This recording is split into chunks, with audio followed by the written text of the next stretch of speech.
ce live, donc, qui est notre présentation de notre dernière ambition du programme Relance 79. Donc, on se retrouve avec notre directeur de campagne, Olivier Pellevoisin, notre directeur de programme, Pascal Olivier.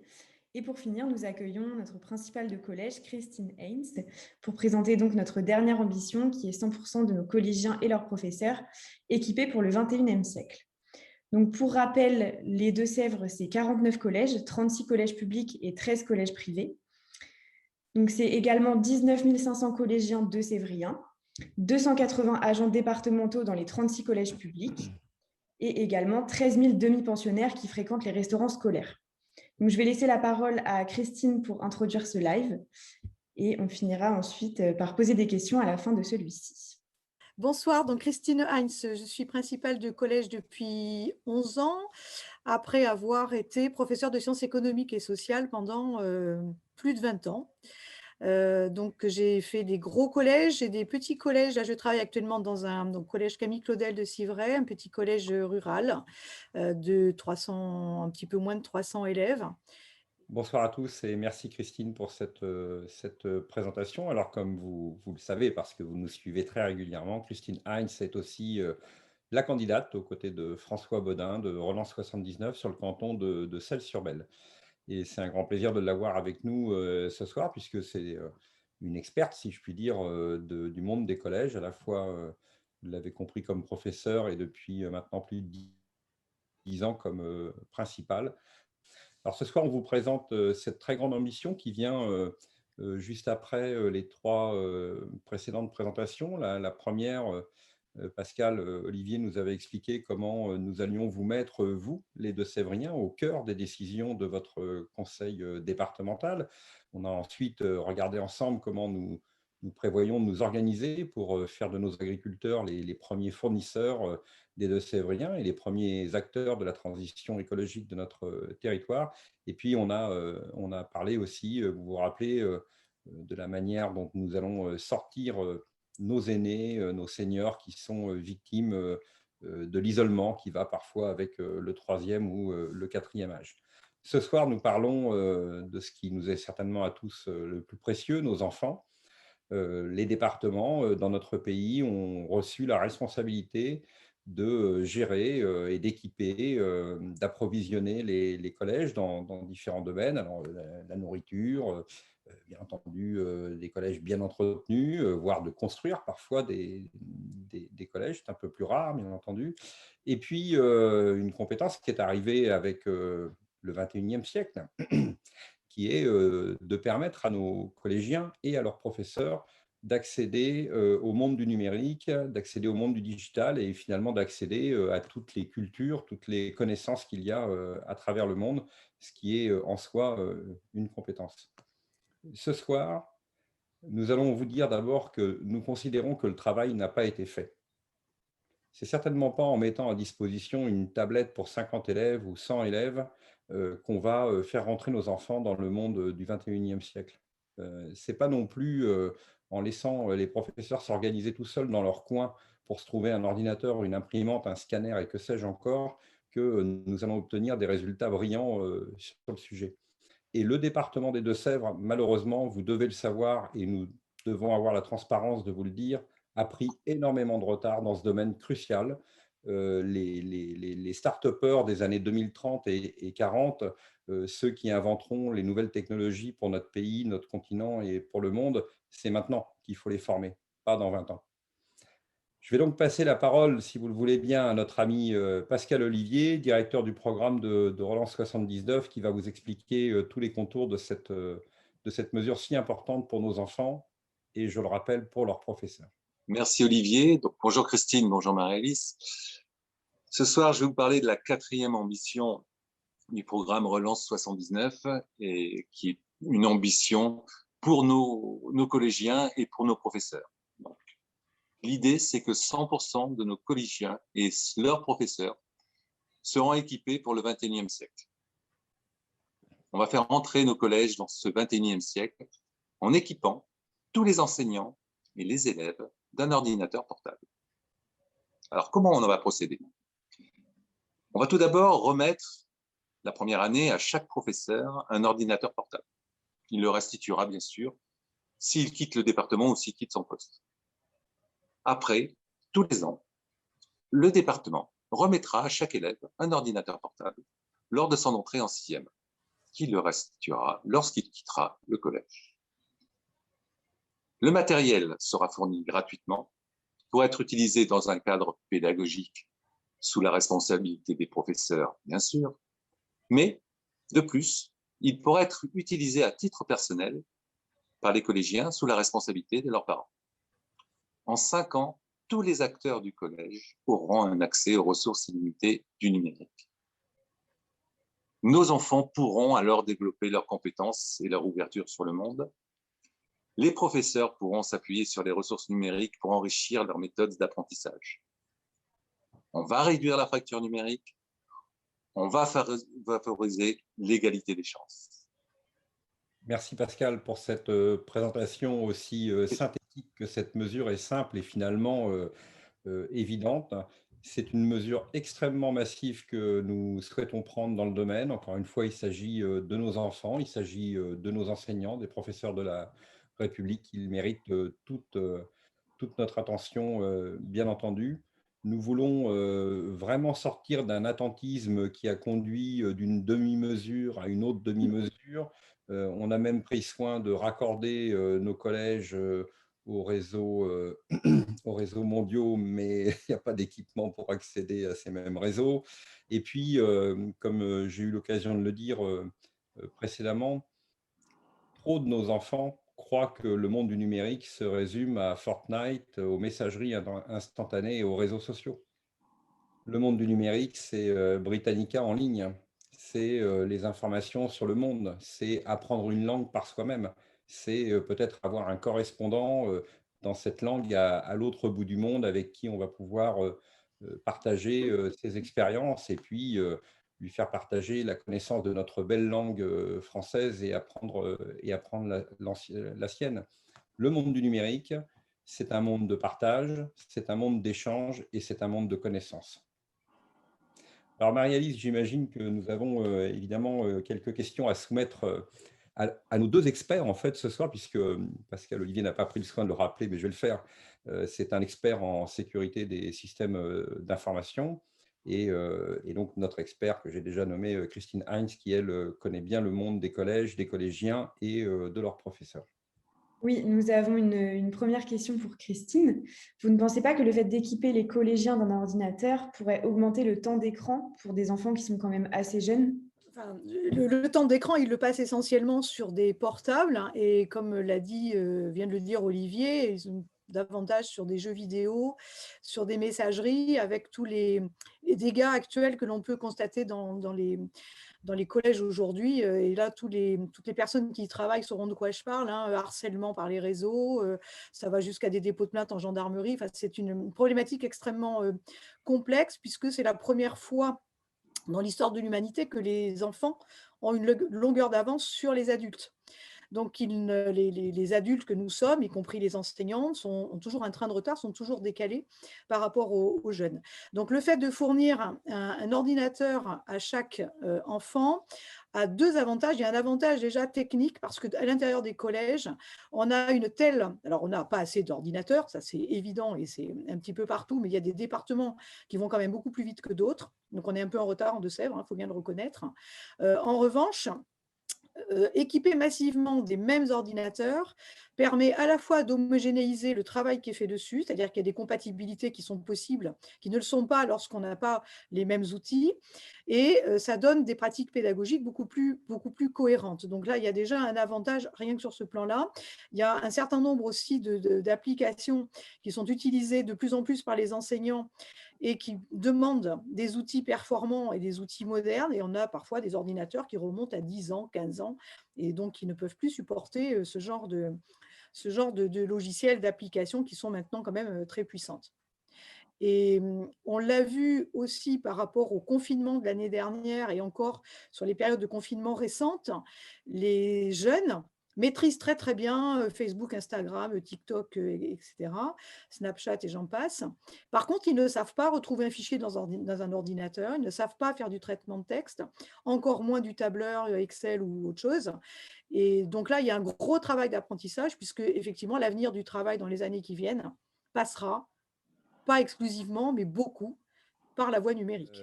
Il y a aussi un aspect important que moi j'ai constaté, et je pense que Christine, tu pourras le confirmer, c'est que pendant le confinement, c'est que en fait, il y a une fracture. Il y a des élèves qui sont, il y a des foyers qui sont équipés, il y en a qui ne le sont pas, c'est un peu plus rare, mais ça existe encore. Et puis, dans les foyers équipés, il y a des élèves, des collégiens qui sont équipés et d'autres qui ne le sont pas. Et donc, du coup, il y a une inégalité de fait, là, une fracture numérique, comme on l'appelle, qui doit être comblée. Et c'est bien le rôle du département, le rôle de la collectivité, de prendre en charge le comblement de cette Mais fracture. je pense sincèrement que c'est l'inégalité qui va devenir la plus grave. Parce que dans les collèges, en tout cas, on a des fonds sociaux qui sont fournis par l'État, qui permettent de compenser des inégalités de ressources, de revenus, quand les parents acceptent d'en parler, parce que parfois, ce n'est pas toujours facile. On prend en charge un certain nombre de repas de demi-pension, et donc les élèves peuvent quand même manger aussi à la cantine. En revanche, la fracture numérique, si rien n'est fait, ça sera la plus grande source d'inégalité dans l'accès aux connaissances et dans l'accès forcément au travail après par la suite. Oui, nous avons également une question, je pense plutôt pour Pascal. Que représente le coût d'une mesure comme celle que vous proposez? Lorsqu'on a un programme et qu'on présente des mesures, forcément, chaque mesure a un coût. Cependant, là, on parle de nos enfants, on parle de l'avenir de nos enfants. Si on regarde un petit peu la dernière séance du département, on voit qu'il y a un certain bas de laine qui est assez important. Donc je pense que ce problème de coût n'est pas le problème le plus important. Ce qui est important, c'est que le fait quand même d'acheter un ordinateur portable à l'ensemble des enfants qui vont au collège, c'est qu'on va augmenter le pouvoir d'achat de milliers de familles sur le département qui en ont besoin. Et cet argent, ils pourront le placer ailleurs, le dépenser ailleurs sur des besoins essentiels dans le département. Oui, et puis je pense qu'il faut dire aussi qu'il y a déjà des budgets qui sont consacrés au développement du numérique dans le département, mais ces budgets sont saupoudrés sur certains collèges et moins sur d'autres, dans des applications où les professeurs ont du mal à trouver une utilité à cause de l'hétérogénéité qu'évoquait tout à l'heure Christine. Donc, faisons de l'argent utile. Faisons de l'argent qui sert à nos concitoyens et faisons de l'argent qui sert à nos enfants. C'est très important. Je me permets juste d'insister, Olivier, si je peux me permettre, le fait de saupoudrer, justement, est grave, puisqu'on a toujours des ordinateurs vieux, alors un nombre insuffisant, ça c'est sûr, mais on a toujours des ordinateurs neufs et des ordinateurs vieux. Et là, l'avantage, c'est qu'en fait, tout le monde aura la même technologie au même moment. Donc, encore une fois, cette coordination pédagogique sera possible entre les enseignants, elle sera possible entre les élèves, elle sera possible entre les élèves et les enseignants. Et puis, un dernier petit détail aussi, le fait qu'on s'en est rendu compte aussi au confinement, au-delà d'un manque d'équipement, parfois, il y a un ordinateur dans la famille. Et quand on a plusieurs enfants et qu'on est en confinement et qu'on a la visioconférence du professeur en même temps, bien les élèves ne peuvent pas suivre. Donc là, chaque élève aura son ordinateur, en tout cas les élèves de collège. Et le fait qu'on va équiper les enseignants, donc les enseignants ont une certaine dotation aussi, alors qui provient de l'État, ils pourront aussi l'utiliser pour d'autres usages numériques. J'ajouterai enfin, mais on aura tous participé à répondre à cette importante question budgétaire, que ce n'est pas du tout quelque chose d'insurmontable. Et je voudrais citer la région Grand Est qui a équipé tous les lycéens de la région. Donc là, ce n'est pas le département, c'est toute la région qui a équipé tous les lycéens et leurs professeurs en ordinateur portable. Citons aussi, et Christine parlait de retard à l'allumage tout à l'heure, là, c'est plus du retard à l'allumage, c'est carrément l'âge glaciaire. Le département des Landes qui a équipé 100% de ses collégiens et de ses professeurs, pas l'année dernière, pas il y a 5 ans, pas il y a 10 ans, mais il y a 20 ans. Vous vous rendez compte le retard qu'on a pris Alors, nos enfants qui n'ont pas été équipés en même temps que les jeunes landais, aujourd'hui, c'est plus des enfants. Ils ont 35 ou 40 ans et ben voilà, ils ont eu ce retard lié simplement au fait qu'ils vivaient dans les Deux-Sèvres, et ce qui devrait plutôt être un atout pour réussir sa vie qu'un handicap. Et après, sur le plan pédagogique, on peut rajouter aussi que toutes les matières aujourd'hui se font avec des logiciels, les mathématiques, et apprendre des mathématiques en brassant des outils que les élèves connaissent bien, je pense que c'est aussi un atout pour eux. Ça peut renouer le plaisir des mathématiques, le plaisir des sciences. Je crois qu'on a aussi besoin de refaire progresser tous nos élèves sur ces plans-là. Et je pense que si les enseignants écoutent, ne seront que forcément d'accord avec ça. On peut faire du français, on peut lire des livres. Donc oui, ça fait des écrans, ça fait la lecture d'écran. Après, ça se gère aussi, c'est un moyen de communication. Mais aujourd'hui, ça serait illusoire de penser qu'on peut s'en passer, c'est évident. Marie-Alice, peut-être une ou d'autres questions sur le sujet? Mais là, tant qu'on parle de la pédagogie, quelles sont les retombées concrètes au niveau pédagogique que vous attendez avec la mise en place de cette mesure? Peut-être Pascal pour répondre à cette question. Nous, en tant que département, ce que nous allons faire, c'est mettre à disposition du matériel, c'est-à-dire des ordinateurs portables. Je voulais préciser aussi que ces mesures, elles ne seront pas faites au détriment de l'équipement numérique des établissements. C'est aussi quelque chose d'important, puisque c'est pas parce qu'on va équiper tous les collégiens qu'on ne va pas continuer d'équiper le collège. Par contre, en ce qui concerne la pédagogie, je préfère laisser Christine répondre, elle est plus apte que moi. De retrouver une certaine motivation de la part des élèves sur des outils qu'ils connaissent bien. Je pense, je l'ai dit tout à l'heure, hein, il y a toutes les matières peuvent s'enseigner, et on l'a vu notamment avec le développement de tout un tas avec l'UMNI, hein, qui est par exemple, pour citer ce qui a été mis en place par l'État pour permettre aux élèves en confinement d'avoir accès à des connaissances. Je pense aussi à tous les élèves qui sont en difficulté. Alors, la dyspraxie, la dyslexie, beaucoup la dyspraxie. Alors, on ne peut peut-être pas faire dès la sixième, ça demande en tout cas une prise en charge, un accompagnement. Mais beaucoup d'élèves, en tout cas, c'est pratiqué dans mon établissement, mais je pense ailleurs aussi, les élèves qui ont du mal à écrire, parfois s'en sortent mieux en faisant le travail directement sur l'ordinateur. Je précise, ça demande bien un entraînement, ça se prévoit, mais c'est aussi une retombée importante pour beaucoup d'élèves qui sont en difficulté. Très bien. On a une question, mais qui déborde les compétences du département. Et vous savez à quel point nous sommes, bien entendu, très respectueux des périmètres de compétences des différentes collectivités territoriales. Et là, on parle des collectivités, des communes, puisqu'on nous demande si les écoles primaires pourraient récupérer les ordinateurs des élèves de troisième quand ils quittent le cycle du collège. Eh bien, c'est à voir, mais en tout cas, c'est un sujet qui serait à décider et à discuter avec les communes et les intercommunalités, puisque ça relève de leurs compétences. Merci. Nous avons une dernière question pour Pascal. Avant d'équiper nos enfants, ne pensez-vous pas qu'il serait plus important d'un point de vue écologique de se préoccuper du contenu des assiettes de nos enfants? Alors, si vous nous avez écoutés depuis quelques semaines, vous savez que notre ambition numéro 2, elle est liée justement à toutes les cantines scolaires et à la création d'un projet alimentaire territorial. Donc, nous allons travailler sur ces deux projets en simultané. Donc, l'un n'empêche pas l'autre. Donc, certes, l'écologie est important, les cantines sont importantes. Le projet pédagogique pour les enfants est aussi quelque chose de primordial. Et c'est finalement une bonne manière de mettre en application un vieux proverbe, je crois, latin, un esprit sain dans un corps sain. Donc un corps sain avec une assiette bien remplie, avec des produits équilibrés qui viennent du territoire, et un esprit sain, un esprit formé au monde tel qu'il est aujourd'hui, prêt à en saisir toutes les opportunités qui peuvent se présenter.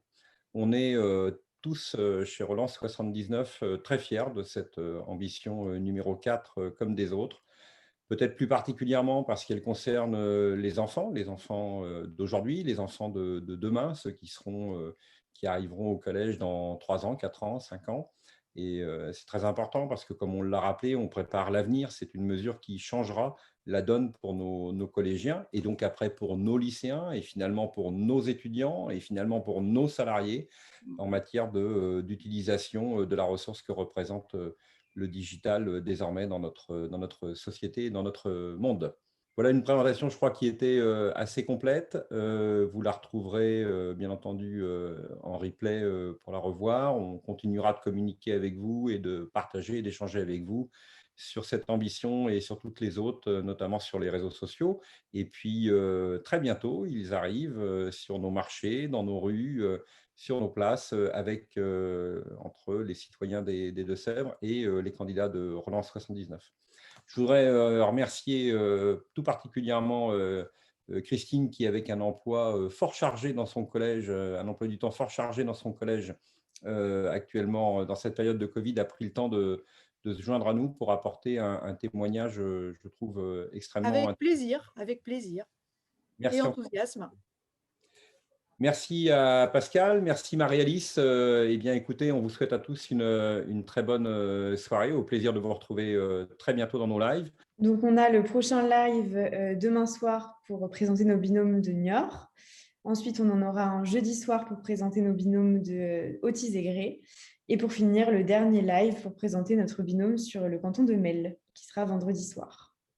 Bonne soirée à toutes et à toutes. Bonsoir, merci. Bonne soirée. Bonsoir. Au revoir.